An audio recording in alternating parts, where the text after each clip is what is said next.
lihat ada video yang kelihatannya itu sangat nyata di media sosial seperti WhatsApp, TikTok, ataupun Instagram. Padahal kenyataannya video tersebut adalah video manipulasi atau deepfake.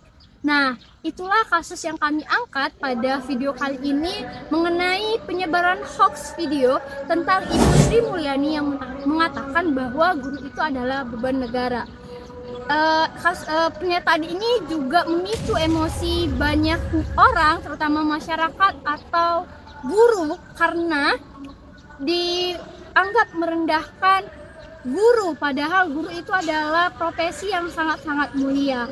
Nah, kasus ini terjadi pada sekitar bulan Agustus tahun 2025 kemarin. Setelah ditelusuri lebih dalam, ternyata video tersebut adalah video buatan AI atau yang kita kenal itu adalah video deepfake. Kami memilih kasus ini bukan tanpa alasan. Saat ini teknologi berkembang begitu pesat, terutama dengan hadirnya AI yang sudah mampu menghasilkan suara, video, bahkan ekspresi wajah yang terlihat begitu realistis. Masalahnya, tidak semua orang mampu membedakan mana informasi asli dan mana yang informasi hasil rekayasa. Bahkan terkadang kita sendiri dapat tertipu. Melalui kasus ini, kami ingin memahami bagaimana kronologi penyebaran hoax tersebut, bagaimana informasi palsu dapat dipercaya begitu saja, serta bagaimana respon masyarakat terhadap kasus ini. Selain itu, kami juga ingin melihat dari berbagai sudut pandang, mulai dari masyarakat umum dan juga mahasiswa, untuk mengetahui bagaimana mereka memahami kasus tersebut. Yang paling penting, kasus ini berkaitan langsung dengan etika dalam penggunaan teknologi, karena masalah utamanya bukan hanya pada teknologinya, tetapi juga pada manusianya, yaitu bagaimana manusia menggunakan teknologi ini, apakah untuk kebaikan atau justru untuk merugikan orang lain. Disinilah nilai Pancasila, khususnya sila kedua, menjadi sangat penting karena sebagai pedoman dalam bersikap di era digital. Baiklah, saya di sini akan menjelaskan tentang kronologi kasus yang terjadi. Kasus ini terjadi karena tersebarnya video yang memperlihatkan Ibu Sri Mulyani Indrawati yang mengatakan bahwa profesi guru merupakan beban negara. Banyak masyarakat percaya bahwa video tersebut asli adanya, namun sebagian masyarakat percaya juga bahwa video tersebut hasil dari editan. Setelah diselusuri kembali, video tersebut merupakan hasil dari manipulasi digital atau AI yang sengaja dibuat untuk memberi informasi yang tidak benar. Dalam klarifikasinya di akun Instagram resmi @smindrawati, Sri Mulyani menyatakan bahwa potongan video tersebut adalah hoax hasil manipulasi teknologi deepfake. Sosok yang menjadi korban dalam kasus tersebut adalah Ibu Menteri Keuangan, yaitu Ibu Sri Mulyani Indrawati. Dalam kasus tersebut, beliau ditampilkan seolah-olah menyatakan pernyataan yang tidak pernah beliau katakan, yaitu guru adalah beban negara. Nah, hal ini dapat merusak citra dan juga kepercayaan masyarakat. Menanggapi beredarnya video tersebut, pihak terkait langsung memberikan klarifikasi di berbagai media resmi dan juga media sosial untuk meluruskan kesalahpahaman kepada masyarakat. Nah, langkah ini menjadi penting untuk memberhentikan hoax dan juga mengembalikan kepercayaan kepada masyarakat. Perkenalan dulu ya. Siapa Kak namanya? Jadi perkenalkan, nama saya Dia Permata, saya mahasiswa dari semester 2 Prodi PG PAUD. Wow, oh ya Mas. Kami ingin bertanya Kakak, tahu tidak yang viral kemarin tentang Menteri Keuangan kita Ibu Sri Mulyani Indrawati yang mengatakan bahwa profesi guru itu beban negara. Itu ramai banget. Ya. Bagaimana tanggapan Kakak tentang masyarakat yang mudah percaya sekali pada informasi yang belum tahu kebenaran?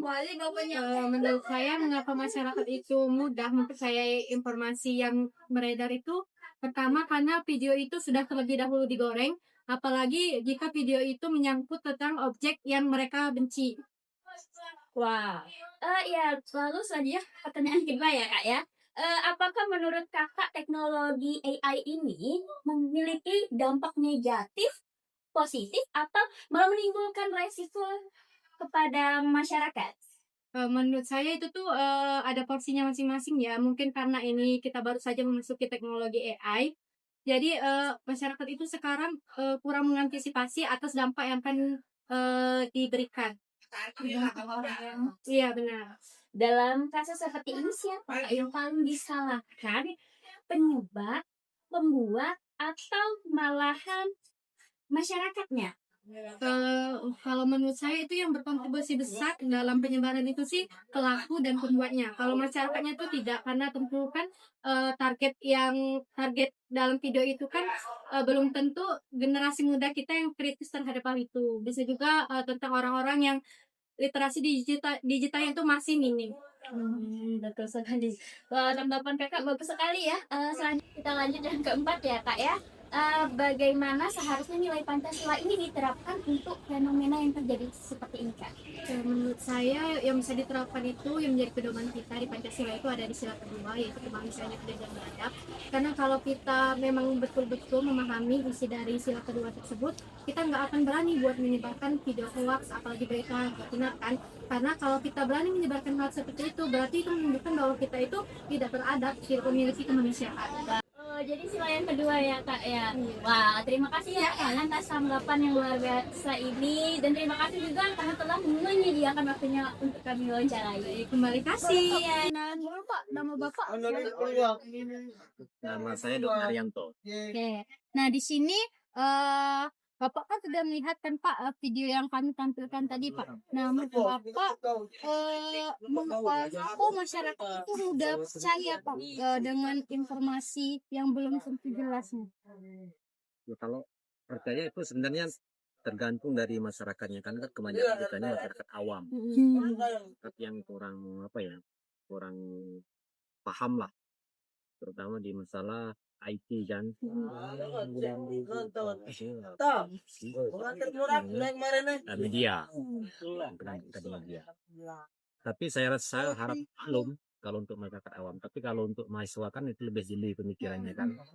Jadi segala informasi yang masuk kita tidak harus memvonis bahwa itu benar. Harus menunggu konfirmasi lebih lanjut. Apakah yang itu tergantung dari masyarakat. Nah, untuk yang kedua Pak, menurut Bapak, apakah teknologi yang seperti AI ini yang bikin video di TikTok tadi itu lebih banyak manfaat, teknologinya sekarang lebih banyak manfaat atau lebih banyak resiko kita sekarang? Kalau manfaat sebenarnya luar biasa banyak manfaat. Ini tergantung dari membandingkan. Salah satunya yang nampak di video tadi itu kan sudah ada klarifikasi dari Sri Wahyuni Sri Mulyani, mantan Menteri Keuangan. Itu beliau sudah mengatakan bahwa itu tidak benar, itu dimanfaatkan oleh oknum yang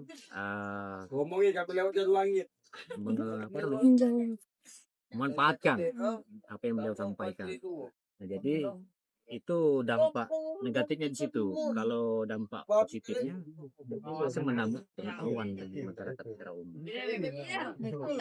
Untuk yang pertanyaan yang ketiga, nah dalam kasus yang timpa, siapa yang paling bertanggung jawab Pak menurut Bapak? Apakah yang pembuat video itu, penyebarnya, atau sebagai masyarakat biasa yang nonton?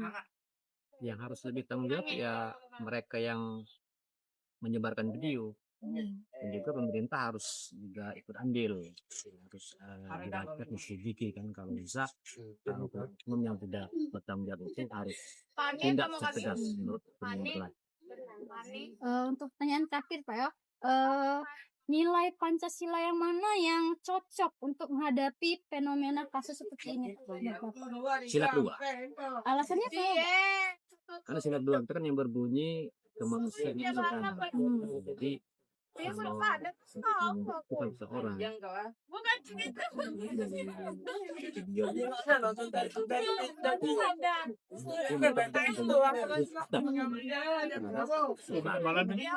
jadi kalau saya sila itu tepat untuk dikaitkan video yang Nah, teman-teman, jadi itulah respon oleh Bapak mengenai video yang viral pada tahun 2025 kemarin tentang Ibu Sri Mulyani. Bapak untuk perkenalan terlebih dahulu, nama Bapak siapa? Ibrahim. Oke, terima kasih Bapak. Jadi Bapak tadi kan sudah melihat video Ibu Sri Mulyani tadi kan Bapak. Jadi kami ingin bertanya kepada Bapak. Yang pertama, mengapa masyarakat itu masih mudah percaya pada informasi yang belum tentu benar? Karena apa ya? Itu mereka yang makan. Kalau mereka percaya ya percaya, cuman dia kebanyakan kadang tuh ini yang melihat video itu tersebut. Baik. Terus pertanyaan yang kedua, menurut Bapak teknologi AI seperti tadi yang video tersebut kan diedit, nah menggunakan AI. Nah, AI tersebut lebih banyak manfaatnya atau justru menimbulkan risiko? Ya tergantung pada yang melihat, yang menggunakan video tersebut. Yang ketiga, dalam kasus seperti tadi, siapa yang paling bertanggung jawab? Apakah pembuat, penyebar, atau masyarakat yang menonton video tersebut? Pembuat dan penyebar. Kenapa Bapak? Karena merusak nama baik seseorang. Oke, untuk pertanyaan terakhir nih Pak, dari video palsu tadi itu yang dibikin dari AI tadi itu tuh melanggar sila keberapa? Menurut Bapak? Kedua dari Pancasila. Kenapa? Alasan Bapak? Karena merusak nama seseorang. Jika kita biarkan penyebaran hoax seperti ini bukan hanya sekadar kesalahan informasi saja, tetapi dapat juga memicu ancaman yang serius bagi kehidupan sosial masyarakat. Adapun dampaknya, yang pertama, merusak reputasi individu dan profesi. Yang kedua, menimbulkan kesalahpahaman yang luas. Yang ketiga, memicu konflik sosial dan emosi masyarakat. Yang keempat, membentuk opini publik yang salah. Dan yang kelima, menurunkan kepercayaan terhadap informasi digital. Selain dampak-dampak yang disebutkan tadi, ada pula solusinya. Yang pertama, meningkatkan literasi digital secara serius, bukan sekedar tahu. Yang kedua, membiasakan diri untuk berpikir kritis sebelum percaya dan menyebarkan informasi. Yang ketiga, menggunakan teknologi dengan tanggung jawab moral. Dan yang terakhir, menanamkan nilai-nilai Pancasila di dalam kehidupan digital, bukan hanya dalam teori saja. Dari seluruh pembahasan yang telah kami sampaikan dalam video, dapat kita simpulkan bahwa kasus ini menunjukkan teknologi canggih itu bisa disalahgunakan dengan menggunakan informasi yang tidak benar. Penyebaran hoax seperti ini tidak hanya berdampak pada individu yang menjadi korban saja, tetapi juga mempengaruhi cara berpikir dan kepercayaan masyarakat. Dari hasil wawancara yang telah kami lakukan, kita bisa melihat bahwa masyarakat banyak yang sudah sadar tentang video tersebut, bahwa video tersebut hasil dari editan. Dan jika dikaitkan dengan sila yang kedua, bisa dikatakan bahwa itu melanggar nilai kemanusiaan karena tidak jujur dan merugikan orang lain. Karena itu, penting bagi kita tidak hanya menjadi pengguna teknologi, tetapi juga menjadi pengguna teknologi yang bijak, kritis, dan beretika. Karena pada akhirnya teknologi tidak pernah salah, yang menentukan adalah bagaimana manusia menggunakannya. Jadi itulah tadi kasus yang telah kami angkat dalam video kali ini. Sebelum kami menutup video kami akan memberikan pantun sedikit. Pergi ke warteg membeli nasi. Sekian dan terima kasih. Yeay. La Habana.